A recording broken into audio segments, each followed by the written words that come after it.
آج کی گفتگو کا عنوان ہے اس کو بھیجتے ہیں عالم بننے کے لیے. ان کی کوئی بات رد نہیں ہوئی, ان پر کوئی الزام آ جائے جو اللہ کو پسند نہیں آیا, اللہ نے فوراً صاف کر دیا. بہت اونچی چیز ہے. جس بندے کو اللہ کے ہاں وجاہت حاصل ہو جائے, وقار حاصل ہو جائے, یہ بندے کی معراج ہے, بہت بڑا کمال ہے. یہاں تک حضرت موسیٰ کی تشبیہ دے کر کفار قریش کو اور مکے والوں کو اور سارے ایمان والوں کو ایک حکم دیا ہے کہ نبی کی ایذا کو احتیاط برتو کہ کسی بھی عمل میں نبی کو تکلیف نہ پہنچنے پائے. یہ حکم دیا گیا ہے. اس کے بعد ایک عام نسخہ بیان کیا گیا ہے, یا ایھا الذین آمنوا اتقوا اللہ وقولوا قولا سدیدا, اے وہ لوگ جو ایمان لے آئے ہو اللہ سے ڈرو, وقولوا اور کہو, قولا سدیدا سیدھی بات. قول سدید کو خطبہ نکاح میں آپ سنتے ہیں. یہ آیت خطبہ نکاح کی ہے, کثرت سے نبی صلی اللہ علیہ وسلم پڑھتے تھے. 3 آیتیں جو پڑھی جاتی ہیں ان میں سے ایک ہی آیت, ایک آیت سورہ نساء کی پڑھی جاتی ہے اور ایک آیت سورہ آل عمران کی اور ایک آیت یہاں ہے. یہ آیت نمبر 70 ہے سورہ احزاب کی. اس میں اللہ پر اور اللہ کے قانون پر اتنا پختہ ایمان ہو کہ کوئی حکم ٹوٹنے نہ پائے, یہ تقوی اختیار کرنا, اللہ سے ڈرنا. وقولوا قولا سدیدا, یہ اس کا ذریعہ. آدمی جو ایمان لایا ہے یہ متقی بن جائے. متقی بننے کے لیے کیا کرنا پڑے گا, کیا کرے تو متقی بنے گا. یہ نسخہ ہے, قولوا قولا سدیدا, سچی بات کہو, بس ایک اپنا لو, سیدھے ہو جاؤ گے, جھوٹ چھوڑ دو. تعریف کیا ہے قولا سدیدا کی, ایسی درست بات, ایسی سیدھی بات جس میں کوئی جھوٹ نہ ہو, ایسا سچ ہو جس میں جھوٹ نہ ہو, اور یہ ایسی گفتگو ہو جو مبنی ہو صداقت پر. اگر یہ بندہ صرف اپنی زبان سے سچائی کو اختیار کر لے, کن سے پرہیز کر لے, تو متقی ہونے سے کوئی روک نہیں سکے گا.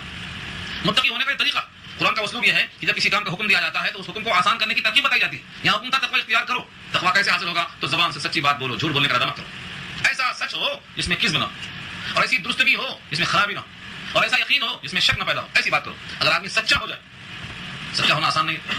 حدیث میں آتا ہے, حذیفہ روایت کرتے ہیں جو نبی کے رازدار ہیں, وہ فرماتے ہیں کہ ایک زمانہ ایسا آئے گا کہ آدمی رات میں سوئے گا, صبح اٹھے گا تو اس کا ایمان نکل جائے گا, شل ہو جائے گا, چلا جائے گا اس کا ایمان, اور ایسے اثرات چھوڑ جائے گا جیسے کہ آدمی کے جسم پر آگ لڑک گئی تو چھالے آ گئے, بس اثرات باقی رہ جائیں گے, وہ نسل ہو جائے گا اور سچائی کا عنقا ہو جائے گا. یہاں تک کہ لوگ کہیں گے بھائی فلاں محلے میں ایک آدمی بہت ایماندار ہے, یعنی فلاں محلے میں ایک آدمی ہے جو سچائی پر کامل ہے, اس کے لوگ مثال دے کے بتانا شروع کریں. تو اس لیے کہا گیا تقوی کا سب سے آسان راستہ ہے کہ زبان کا استعمال صحیح ہو, جھوٹی بات نہ ہو, مشکوک بات نہ ہو, غلط بات نہ ہو. جس بندے کو یہ سچی بات حاصل ہو گئی, اللہ کا وعدہ ہے کہ تمہاری درستی کی, زبان کی اصلاح کرنے سے تمہارے اعمال کی اصلاح ہو جائے گی. یصلح لکم اعمالکم, تمہارے اعمال کی اللہ اصلاح کر دیں گے. اعمال کی اصلاح کیسے ہوگی, صرف زبان کو تم درست کر لو, تمہارے اعمال کی اصلاح ہم کر دیں گے. یہ وعدہ اللہ. اور اصلاح کا لفظ ایسا ہے جیسے آپ کہتے ہیں سالن میں مرچی زیادہ ہو گئی, اب اس کی اصلاح کیسے کریں گے, کچھ ایسی چیز ڈالیں گے جس سے سالن میں جو تیزی آ گئی ہے, یا تو نمک کی تیزی یا مرچی کی تیزی یا تیل کی تیزی, وہ کم ہو جائے. اس کو اصلاح کرنا کہتے ہیں. اصلاح کرنا اس طرح ہے, جب بال کاٹا ہے حجام تو بال کی اصلاح کرتا ہے. اصلاح کے معنی بالکل چیز کو درست کرنا. تمہارے اعمال میں جو خرابی آ گئی ہے, اگر تم نے سچ بولنا شروع کر دیا تو ہم درست کر دیں گے. یہ اللہ کا وعدہ. جس بندے کو 4 چیزیں حاصل ہو گئی دنیا میں, اس کو ہر چیز حاصل ہوگی. ان میں سے ایک ہے زبان سے سچی بات نکالنا, زبان سے سچی بات بولنا, اور عمدہ اخلاق اور عقل حلال. عقل حلال, جس بندے کو عقل حلال حاصل ہو گیا, زبان سے سچائی حاصل ہو گئی, اور جس بندے کو شریعت کی توفیق ہو گئی, اب اس کے واسطے کوئی چیز کی ضرورت نہیں. تو اللہ کا یہ وعدہ ہے کہ تم تقوی اختیار کر لو, زبان کو درست کرو, بات سچی کرو, تمہارے اعمال کی اصلاح کر دیں گے, تمہارے اعمال کو سنوار دیں گے.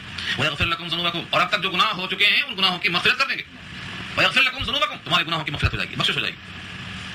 ومن یطع اللہ ورسولہ, اور جو بندہ اللہ اور رسول کی اطاعت کرے گا, فقد فاز فوزا عظیما, تو وہ کامیاب ہو گیا, بہت کامیاب ہو گیا. فقد فاز فوزا عظیما, بڑی کامیابی کس کو کہا ہے, جو جہنم سے بچ گیا, جنت میں راستہ اور مقام مل گیا, وہ بندہ کامیاب ہے. اللہ اور رسول کی اطاعت میں بڑی کامیابی کو پوشیدہ رکھا ہے اللہ. اب اللہ نے واضح پیغام دیا ہے, اللہ کی اطاعت, رسول اللہ کی اطاعت, جس میں کامیابی ہے, وہ اطاعت کس چیز کی جائے. اس کے بعد سے کہا کہ امانت. اللہ کی امانت کیا ہے, شریعت کے فرائض, جس کو احکامات کہتے ہیں.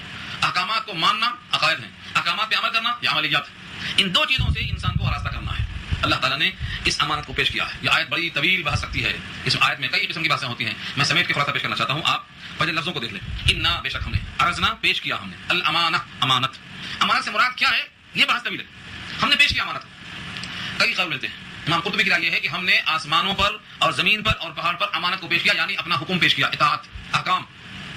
فرشتوں نے, جو اللہ تعالیٰ کے تمام احکام کی پابندی کرنے والے ہیں, ان فرشتوں کے موجودگی میں اللہ تعالیٰ نے امانت کو یعنی احکامات کو پیش کیا. کس کو, آسمان کو اور زمین کو اور پہاڑ کو, کہ تم کو قبول کر لو اس کے لوازمات کے ساتھ. انہوں نے کہا لوازمات کیا ہیں, کہا اگر تم نے احکامات کو پوری طرح سے نبھایا تو انعام و اکرام سمجھا جائے گا, انعام و اکرام ملیں گے, اور اگر تم نے احکامات کو نہیں نبھایا تو سزا ہوگی. ان تمام نے کہا کہ اب کم سے کم نہ سزا ہوگی نہ جزا ہوگی, تو ایسی آفت میں کیوں جائیں, ہو سکتا ہے نبھا نہ سکے تو سزا ہو جائے, تو سزا کے خطرے سے نفع کو چھوڑ دیا. اور کہا ہم تو اطاعت میں لگے ہوئے ہیں, مگر ہم کو جو اب ملتا ہے یہی کافی ہے, ہم کو مزید انعامات کی فکر نہیں ہے, بلکہ عذاب سے بچنے کی فکر ہے. ان سب نے انکار کیا. یہ انکار ایسا نہیں ہے کہ ہم نہیں کریں گے, بلکہ یہ انکار سے مراد عاجزی کو ظاہر کیا. اور دوسری آیت کے ساتھ موجود ہے اتینا طائعین، ہم تو حاضر ہیں اطاعت کرنے کو. وہاں جو آیت میں حکم ہے وہاں اللہ نے حکم دیا ہے طوعا او کرہا، خوشی سے مانو یا مجبوری سے مانو، تمہیں ماننا ہی ماننا ہے. یعنی بارش کو برسانا ہے، سورج کو نکلنا ہے، زمین کو غلے اگانا ہے، جو اس کے ذمہ کام ہے خوشی سے کرتے ہو تو کرو ورنہ جبرن کرانا ہے. انہوں نے کہا ہم خوشی سے کریں گے، وہاں وہ حکم تھا. لیکن یہاں تو اللہ نے ان کو اختیار دے دیا کہ تم کریں گے تم کو انعام ملے گا، نہیں کریں گے سزا مل جائے گی.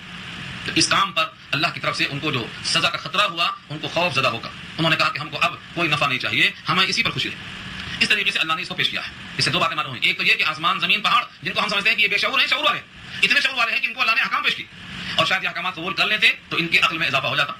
کیونکہ یہ آج کا واقعہ نہیں ہے، یہ یوم ارس سے پہلے کا واقعہ ہے. یوم ارس میں جو پوچھا گیا تھا کیا میں تمہارا پروردگار نہیں ہوں، یہ اس سے پہلے کی بات ہے. اگر اس وقت وہ لوگ اعلان کر دیتے قبولیت کا تو اللہ تعالیٰ ان کا شعور بڑھا دیتے.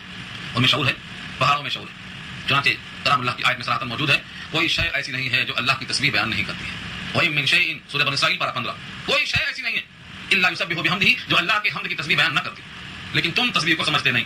تو ان میں شعور ہے، تسبیح پر وہ قادر ہیں اور شعور مل جاتا، مکلف ہو جاتے احکامات کے. لیکن انہوں نے کہا کہ امید میں ثواب کے اگر نہیں پورا کر سکے تو ہم خوف میں کیوں مبتلا ہوں. انا عرضنا الامانۃ علی السماوات والارض والجبال، بے شک ہم نے پیش کیا امانت کو آسمانوں پر، زمین پر، پہاڑوں پر. فابین، سب نے انکار کیا. انکار سے مراد عاجزی کیا کہ ہم اس قابل نہیں ہیں کہ اس بار گراں کو اٹھا سکیں. ان یحملنا ہا کے ضمیر اسی امانت کی طرف ہے کہ ہم امانت کے بوجھ کو اٹھا سکیں. سب اس سے ڈر گئے. واشفقنا منها، ڈر گئے اسے.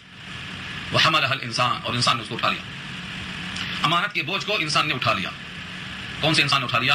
یہ یوم ارس سے پہلے کا جو واقعہ ہے تو آدم نے اٹھایا اور آدم کی ذریت نے اٹھایا. جتنے انسان مکلف ہیں سب اٹھانے والے ہیں. یہاں اٹھانے سے مراد مکلف ہونا ہے. وحملها الانسان، انسان نے اس بوجھ کو اٹھا لیا. انه كان ظلوما جهولا، بے شک انسان ظلوم اور جہول. اس پر صوفیہ کے کلام بہت طویل ہیں، وقت کی قلت ہے، میں اشارہ کرتا ہوں. فرمایا انه كان ظلوما جهولا، انسان ظالم ہے، انسان جاہل ہے. ظلم سے مراد اپنے اوپر ظلم کرنے والا ہے، اپنے اوپر ظلم کرنے والا ہے انجام سے بے خبر ہونے کی وجہ سے. اور جہول ہے، نادان ہے کہ کیا ہونے والا ہے، کیا ملنے والا ہے عقائد کی وجہ سے. تو یہ بندے کو جو ظالم اور جاہل کہا. صوفیہ کیا کہتے ہیں؟ صوفیہ کہتے ہیں جیسے کوئی پیار سے محبت میں کسی کو کہے میاں بڑا بھولا بالا ہے، جو بولو سن لیتا ہے. بڑا بھولا بالا ہے. بھولا بالا کا لفظ ہے بدھو کا سے بولا جاتا ہے، لیکن یہاں اطاعت میں بہت آگے ہے. تو صوفیہ کہتے ہیں اللہ نے جو بندے کو ظلم اور جہول کہا ہے تو مطلب بڑا بھولا بالا ہے، جو پہاڑ نہیں کر سکے، جو زمین نہیں کر سکی، جو آسمان نہیں کر سکا، یہ بھولے بھالے کو حکم دیا، اس نے قبول کر لیا. تو پیار و محبت میں بھولے بھالا کہا گیا ہے. ایسا لفظ ہے ظلم اور جہول کا. تفسیر مظہری میں قاضی صاحب نے صوفیہ کے قول نقل کیے ہیں، یہی مشورہ کیا ہے. لیکن علماء فرماتے ہیں کہ انسان کی دو قسمیں ہیں، دو انسان ہیں. ایک انسان جو کامیاب ہوگا قیامت میں جنت کے لائق ہوگا، اور ایک انسان وہ ہوگا جو ناکام ہوگا. درجہ پہلے چھوڑ دیجیے ان کو، لیکن ناکام اور کامیاب، جنت اور جہنم. تو جو انسان کامیاب ہوں گے، انبیاء ہیں، لاکھوں انبیاء ہیں، لاکھوں صلاح ہیں، لاکھوں متقی ہیں، لاکھوں شہداء ہیں، لیکن اس کے باوجود اکثریت ہمیشہ فاسقوں کی رہی ہے. وقلیل من عبادی الشکور، میرے شاکر بندے ہمیشہ کم رہے ہیں. وکثیر منهم فاسقون، فاسقین زیادہ رہے ہیں. آج بھی دیکھ لو ہر زمانے میں ہر نبی کی اتباع کرنے والوں میں گنے چنے متقی ہوتے ہیں، فاسق زیادہ ہوتے ہیں. اور جب زیادہ ہوتے ہیں فاسق لوگ تو زیادہ جب انکار کرنے ہو گئے تو ان کا حکم سب کو لگایا جاتا ہے. اکثر حکم الکل. تو سارے انسانوں کو ظالم اور جاہل کیوں کہا ہے؟ کہ ان کو پتہ نہیں کہ ہمیں کیا کرنا ہے، نتیجہ کیا ہونے والا ہے پتہ نہیں ہے. عقائد میں کوتاہی ہے تو یہ ظالم ہے، انجام سے بے خبر ہیں تو یہ بھولے بھالے ہیں اور جاہل ہیں.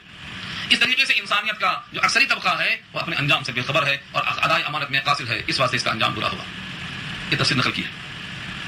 یہاں اشارہ اس بات کی طرف ہے کہ اگر انسان کو یہ معلوم ہو جائے کہ ادائے امانت پر جنت ہے، انعام و اکرام ہے تو کامیاب ہو جائے، اور ادائے امانت میں کوتاہی ہو گئی تو مواخذہ اور پکڑ ہے اور جہنم ہے. یہ بندے چونکہ واقف نہیں ہیں اس لیے کیا ہے، یہ جاہل ہے. کسے جاہل ہے؟ اپنے انجام سے جاہل ہے. اور جہیلا کے معنی ناواقف ہونا، جہول کے معنی ناواقف ہونا. اگر ہم نماز نہیں پڑھیں گے تو کیا ہوگا، کتنوں کو پتہ نہیں ہے. تو یہ مفہوم کے اعتبار سے انسان کی اکثریت ظالم اور جاہل ہے کہ وہ قرآن پر اور شریعت پر اور نبی صلی اللہ علیہ وسلم کے طریقوں پر، جنت کے راستوں پر نہیں چل پا رہی ہے. لیعذب اللہ، لیعذب جو لام ہے، یہ لام جس کے معنی تاکہ کے آتے ہیں، یہ لام قے نہیں ہے بلکہ یہ لام ایسا ہے جو نتیجے کو بیان کرتا ہے. لام عاقبت ہے، نتیجہ. کیا مطلب ہوا؟ تاکہ اللہ عذاب دے منافقوں کو، منافق مردوں کو، منافق عورتوں کو، اور مشرک مردوں کو، مشرک عورتوں کو، اور توبہ قبول کرے اللہ ایمان والے مردوں کی اور ایمان والی عورتوں کی. یہ جو بتایا جوڑ، اس کا مطلب کیا نکلا کہ اگر امانت کو ادا کریں گے تو مومن بنیں گے، اللہ ان پہ متوجہ ہوگا. امانت کو ادا نہیں کریں گے تو یا تو مشرک ہوں گے یا تو پھر منافق ہوں گے. ان پر اللہ کی طرف سے پکڑ ہوگی. دو ہی قسم کے انسان ہیں. یہاں سے فیصلہ صاف ہو گیا کہ انسان کو چاہیے کہ اس کے تمیز میں لگ جائے کہ اگر وہ مومن ہے تو نجات پائے گا، اللہ متوجہ ہوں گے، اور اگر مشرک اور منافق ہے تو اللہ کی طرف سے عذاب پائے گا. یہی امانت کی ادائیگی پہ حکم تھا. ادائی امانت پہ انعام اور ادائی امانت کے خلاف چلنے پر سزا. یہاں اسی کو پیغام دے دیا وکان اللہ غفور الرحیم، کہا کر واضح کر دیا کہ اب تک جو قصور ہو گیا ہے مغفرت کرنے والا ہے، اور خبر جو دے رہا ہے وقت سے پہلے اطلاع ہو رہی ہے، یہ تم پر رحم کرنے کا نتیجہ ہے. بندوں پر رحمت ہے کہ وقت سے پہلے اطلاع کر دیا. اس طریقے سے ان دونوں آیتوں کا جو مضمون بہت طویل تھا ہم نے ان کو مختصر کر دیا ہے. اگر طویل بحث چاہیے تو علامہ قاضی ثناء اللہ پانی پتی رحمۃ اللہ علیہ کی تفسیر مظہری کو پڑھیے تاکہ معلوم ہو کہ انسان کتنا نادان ہے اور کتنا ناواقف ہے. اللہ تعالیٰ عمل کرنا آسان فرمائے. وآخر دعوانا الحمدللہ.